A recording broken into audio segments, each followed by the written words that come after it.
자, 오늘은 감동스러운 믿음 첫 번째 시간으로 하나님의 말씀을 보도록 하겠습니다. 마태복음 8장 5절에서 10절까지 교독하겠습니다. 예수께서 가버나움에 들어가시니 한 백부장이 나와 간구하여 이르되 주여 내 하인이 중풍병으로 집에 누워 몹시 괴로워하나이다. 이르시되 내가 가서 고쳐주리라. 백부장이 대답하여 이르되 주여 내 집에 들어오심을 나는 감당하지 못하겠사오니 다만 말씀으로만 하옵소서. 그러면 내 하인이 낫겠사옵니다. 나도 남의 수하에 있는 사람이요 내 아래에도 군사가 있으니 이더러 가라 하면 가고 저더러 오라 하면 오고 내 종도로 이것을 하라 하면 하나이다.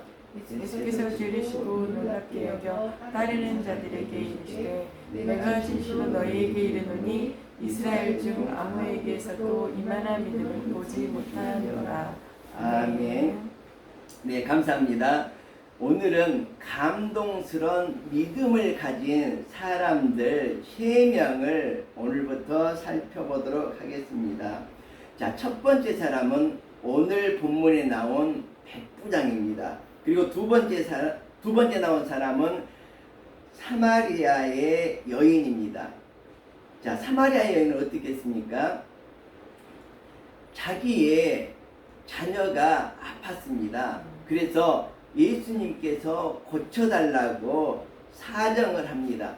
그때 예수님께서 아마 식사를 하고 계셨던 것 같아요. 그래서 예수님이 하시는 말이 뭐냐 그러면 아들이 먹을, 그죠? 아들에게 줄 음식을 개에게 던져주지 않는다. 이렇게 얘기를 합니다. 이 말은 무엇입니까? 바로 당신은 개 같은 사람이다.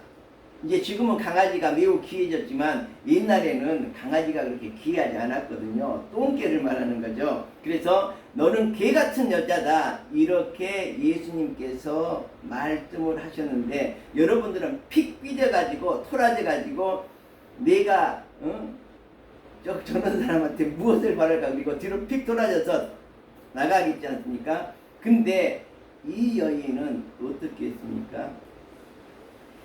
개도 주인의 창에서 떨어지는 부스러기를 먹습니다. 부스러기도 좋사오니 아예 자녀를 고쳐주십시오. 이렇게 얘기를 하자 예수님께서 크게 감동하셨던 바로 그 이야기입니다. 그리고 세 번째는 베드로의 고백입니다. 예수님께서 제자들에게 물었습니다. 너희는 나를 누구라고 생각하느냐? 그때 베드로가 잽싸게 주는 그리스도시요 살아계신 하나님의 아들이십니다. 이렇게 고백을 하거든요. 그때 예수님께서 정말 마음속에서 감동하셨습니다. 베드로의 믿음을 보고 그 믿음의 기초 위에 교회를 세우게 되었다는 이야기입니다. 자, 오늘 본문으로 돌아와서 오늘 본문은 정말 주님께서 이만한 믿음을 보지 못했다는 거거든요. 그래서 자, 이만한 믿음을 보지 못했다는 것인데 이제 가버나움에 들어가시니까 한 백부장이 나와서 예수님께 이렇게 아뢰입니다. 자, 주여 내 하인이 중풍병으로 집에 누워 몹시 괴로워하나이다. 이렇게 얘기를 합니다. 자, 그런데 백부장이라는 무엇입니까? 우리가 군대의 조직을 한번 살펴볼 필요가 있는데 가장 적은 조직이 군대입니다. 군대에는 보통 한 5명에서 10명 정도로 이렇게 군대 인원이 구성되는 그 조직이 바로 군대라고 하거든요. 자, 그 다음에는 소대가 있습니다. 소대가 있는데 소대는 군대가 4개가 모여서 하나의 소대를 이룹니다. 그러니까 보통 한 8명이라고 친다면 4, 8에 32, 약 30명 정도가 하나의 소대가 되는 것이죠. 그리고 대대가 있는데, 아니 중대가 있는데 중대는 또 이 4개의 소대가 모여서 하나의 중대가 됩니다. 그러면 30명이라고 친다면 3, 4, 12, 약 120명 정도거든요. 그러니까 우리나라 지금 이 군대 조직으로 말하자면 중대장 정도, 그리고 중대장은 보통 계급이 대위거든요. 대위 정도에 되는 그러한 직분에 있는 사람이 바로 백부장이다, 이렇게 말할 수가 있습니다. 자, 그런데 이때 당시에 이스라엘은 어땠습니까? 로마에 점령당해서 로마의 식민지로 살아가고 있었습니다. 근데 우리나라도 일본의 식민지로 살아봤기 때문에 식민지 시민들의 서러움을 잘 알 수 있을 것입니다. 그리고 정말 지배자의 권력이 얼마나 대단한지를 잘 알고 있을 것입니다. 그래서 이 중대장이, 오늘날로 말하자면 이 중대장인 이 백부장은 뭐예요? 로마 군인이었습니다. 로마 군인이라는 건 뭐랍니까? 정말 권력의 상징. 그 당시에 세계의 모든 길은 로마로 통한다고 했지 않습니까? 그처럼 강대국의 정말 장교였죠. 최강국의 장교였기 때문에 무엇 하나 부러울 것이 없었습니다. 그리고 이 사람은 이 유대인이 아니고 로마인이었죠. 그래서 로마의 시민권도 가지고 있었을 것입니다. 그래서 이 백부장이라는 것은 정말 그 당시 유대 나라에 있어서 권력의 상징이라고도 볼 수가 있습니다. 자, 그런데 이렇게 권력을 가지고 최강국의 장교로서 떳떳하게 살아가는 이 사람, 누구 보고 오라 그러면 오고 가라 그러면 갈 정도로 이렇게 권위가 있는 이 사람이 예수님께 찾아왔습니다. 자, 예수님께 찾아왔다는 건 무엇입니까? 이 정도 권력이면 예수님 보고 오라고 해도 아마 되었을 정도의 아마 권력을 가지고 있었지 않을까, 이렇게 생각을 합니다. 자, 그런데 성경에 보니까 내 하인이 중풍병으로 집에 누워 있습니다, 이렇게 얘기를 하거든요. 자, 그런데 우리가 암이라든지 기타 등등의 병은 금방 죽잖아요. 근데 중풍병은 금방 죽는 것이 아니죠. 물론 괴롭기는 하지만 그게 당장 목숨이 이태롭고 정말 엄청난 고통이 딸리고 이런 병이라기보다는 오랫도록 이렇게 누워 있어야 되는 그런 병이 바로 중풍병이 아닌가, 이렇게 생각을 합니다. 자, 그런데 이 당시를 잘 생각을 해야 되거든요. 유대인들은 우리가 이방인이라는 말을 많이 들어봤죠. 유대 민족은 선민사상을 가지고 있습니다. 그래서 선민사상이라는 것은 하나님의 선택된 백성이라는 뜻이거든요. 선택된 백성만 하나님께 인정을 받고 하나님께 구원을 받지, 다른 사람들은 구원에 해당되지도 않는 그런 사람이라고 알고 있었거든요. 그리고 또 이 유대인들은 어땠습니까? 십계명의 첫 번째인 나 외에 다른 신을 내게 있게 말지니라 이랬는데, 이방인들은 우상을 숭배하고 있었습니다. 우상을 숭배하는데 그냥 숭배하는 것이 아니라 제단을 쌓아놓고, 자기 집에 제단을 쌓아놓고 제사를 드리지 않습니까? 우상에게. 그러면 그 제사 음식을 또 먹지 않습니까? 그러니까 어떻게 했습니까? 유대인들이 생각할 때 이 이방인들은 우상을 숨기는, 여호와를 섬기지 않고 여호와가 제일 싫어하는 우상을 섬기는 그러한 사람들이었고, 그래서 그 집에 우상이 충만하죠. 그리고 또 뭐냐 그러면 그 제사를 지내고 나서 그 음식을 먹지 않습니까? 그래서 우상을 섬겼던 그 음식을 먹어서 그 음식이 집에 풍겨나니까 정말로 역겹게 생각을 했습니다. 이방인들을 역겹게 생각하고 있었다는 것이죠. 자, 이런 사항을 잘 이해하고 나서 우리가 오늘 본문을 이해하도록 하겠습니다. 예를 들어서 우리가 여기서 우리 최인경 선생님이 불이야 하고 있는데, 그래 너 불났다, 나는 그냥 여기 있으련다, 그러면 실제로 불이 났다고 한번 생각을 한번 해보십시오. 예, 그럼 어떻게 돼요? 최영경 선생님의 말을 믿지 못한다면 그대로 불에 타 죽을 수밖에 없을 그런 상황이 연출될 수가 있습니다. 자, 그런데 우리가 여기에서 이 믿음이 굉장히 중요하다는 것이죠. 그래서 우리가 여기에서 백부장의 믿음을 한번 잘 살펴보도록 하겠습니다. 자, 첫 번째는 백부장의 믿음의 첫 번째 감동은 뭐냐 그러면 권위를 모두 버렸다는 것이거든요. 제가 조금 전에 얘기했듯이 그만큼만 권력을 가지고 있고 정말로 정말 최강국의 장교로서 자기가 예수님께 나오지 않아도 예수님을 끌고라도 와서 이렇게 자기 하인을 고칠 수 있었을 것 같습니다. 그런데 어떻습니까? 이 사람은 예수님이 자기 집에 오는 것을 어떻게 했습니까?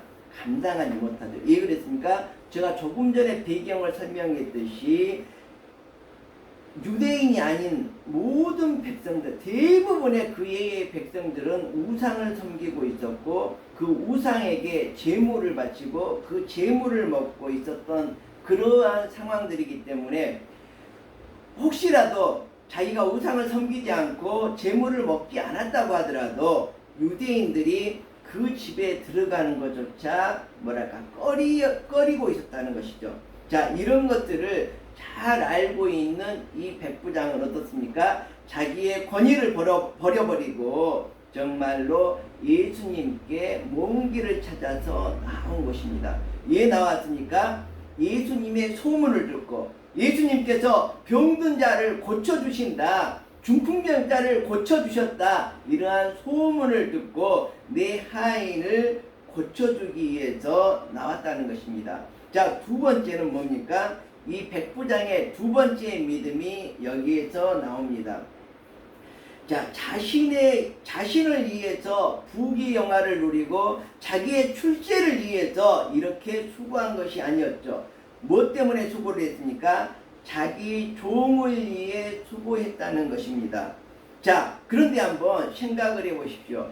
자, 여기 고대 시대 때 정말 그 노예는 어떻습니까? 노예는 짐승에 불과했습니다. 하나의 물건에 불과했다는 것이죠. 돈을 주고 사고 돈을 주고 파는 그러한 정말 물건에 불과했다는 것입니다. 자, 그런데 이 물건에 불과한 짐승과 같은 이러한 처지에 있는 자기 종을 사랑하여서, 요즘으로 말하자면 우리가 강아지를 너무 좋아해서 500만 원 주고도 수술을 해서 병을 고쳐주고 이런 경우를 제가 많이 봤거든요. 자, 이렇게 우리도 강아지를 사랑하듯이 아마 노예라고 하더라도 정말 이 종을, 이 하인을 사랑했던 사람 같습니다. 그래서 기꺼이 종을 위해서 본인이 장교이면서 정말 권력을 가지고 있는 로마의 최강국의 장교이면서도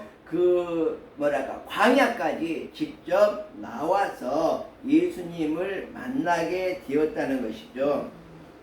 자, 그러면 세 번째는 무엇입니까? 바로 이 사람의 사람됨이거든요. 겸손함이거든요. 제가 조금 전에 말씀을 드렸듯이 주님께서 죄인의 집에 들어오는 것을 감당치 못하겠다고 고백했던 그러한 사람이거든요. 그래서 그 시대에 도덕적으로나 아니면 신앙적으로 이방인의 집에 들어와서 유하는 것은 별로 달갑지 않게 여겼기 때문에 그 유대인들이 달갑지 않게 여긴 그것을 어떻게 했습니까? 바로 이 백부장이 자기의 집으로 모시지 않고 말씀만 해 주십시오. 그러면 여기 내 하인이 낫겠습니다, 이렇게 말을 하고 있습니다. 자, 그런데 어떻게 합니까? 7절에 보니까 이르시되 내가 가서 고쳐주리라, 이렇게 얘기를 하거든요. 이 백부장은 정말 예수님을 모시러 온 것이 아니라 어떻습니까? 그냥 자기 하인을 고쳐달라고 강구만 하러 왔는데 뜻밖에도 예수님께서 너희 집으로 가자, 내가 고쳐줄게, 이렇게 말씀을 하시는 것입니다. 그때 백부장이 어떻게 얘기를 합니까? 주여, 내 집에 들어오심을 나는 감당하지 못하겠사오니, 바로 이것입니다.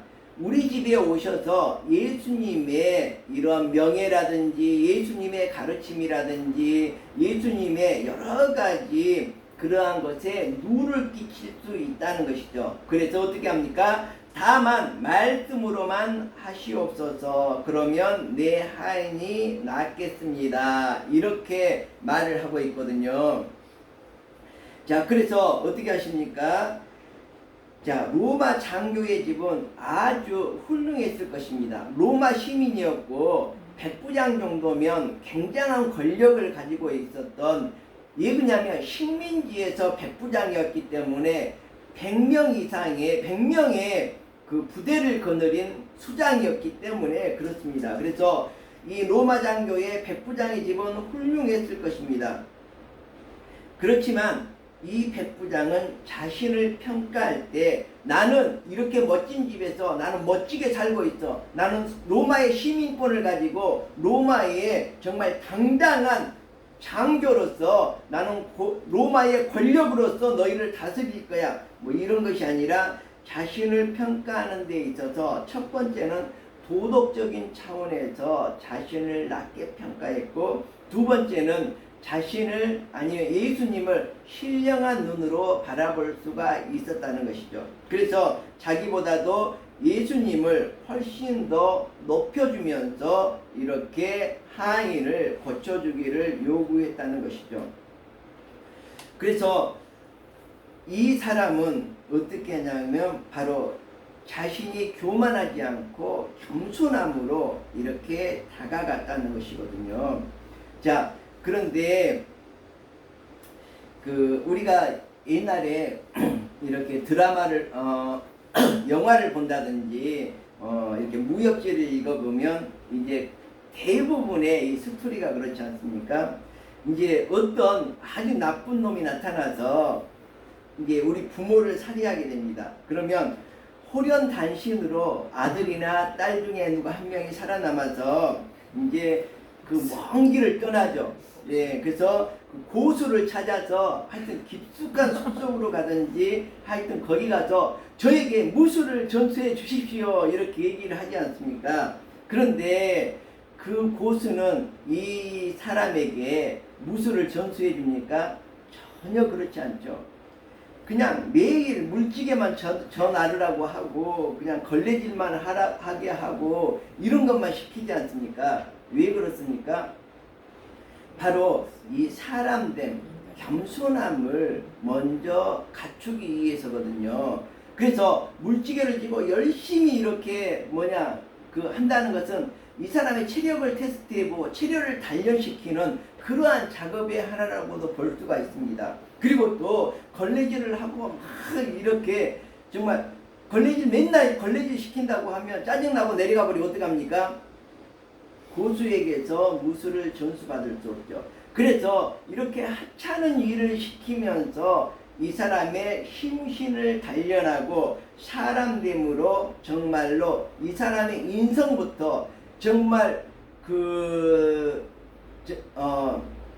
증오에 가득 차서 복수의 칼날을 가는 그러한 무술을 가르치는 것이 아니라 정말 인성을 갖춘 이러한 무술을 전수해 주기 위해서 이렇게 체력 단련과 심신 단련부터 이렇게 잘 시키지 않았나 이렇게 생각을 합니다. 여러분들도 오늘 논문 수업을 하러 왔는데 제가 논문 수업을 맨날 하지 않고 쓸데없는 얘기만 막 하죠. 그냥 걸레질만 해라 아니면 물기계나 날라라 이런 식으로 맨날 얘기를 하는데 제가 항상 중요하게 생각하는 게 바로 이 세 번째 백부장의 사람됨과 겸손함, 정말 이것을 우리들이 본받자 이러한 측면에서 이렇게 여러분들에게 항상 좀 서론이 논문 수업할 때도 길었던 것을 기억을 합니다. 자, 네 번째는 무엇일까? 이 백부장의 네 번째 감동스러운 믿음의 표출, 이것은 바로 순종의 사람이었다는 거거든요. 자, 오늘 여기 보니까 나도 남의 수하에 있는 사람이요 내 아래에도 군사가 있으니 이더러 가라 하면 가고 저더러 오라 하면 오고 내 정도로 이것을 하라 하면 하나이다. 뭡니까? 바로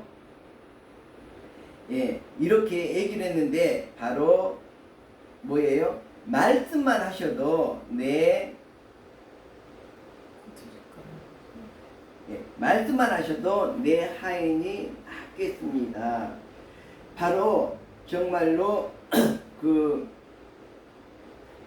저가 가서 하인을 떠매고 오겠습니다. 이렇게도 할 수 있잖아요. 그런데 정말 예수님께서 우리 집에까지 수고롭게 오셔서 또 바리새인들이라든지 기타 등등의 사람들 있지 않습니까? 이 사람들은 뭐예요? 예수님을 무엇인가 책잡고 무엇인가 꼬투리를 잡아서 정말 죽이고 낮추고 이렇게 하려는 사람들이 수두룩하지 않습니까? 그러한 사람들 때문에 우리 집에 오는 것보다는 말씀으로만 하셔도 충분히 주님께서는 이 병을 고쳐주실 수 있습니다.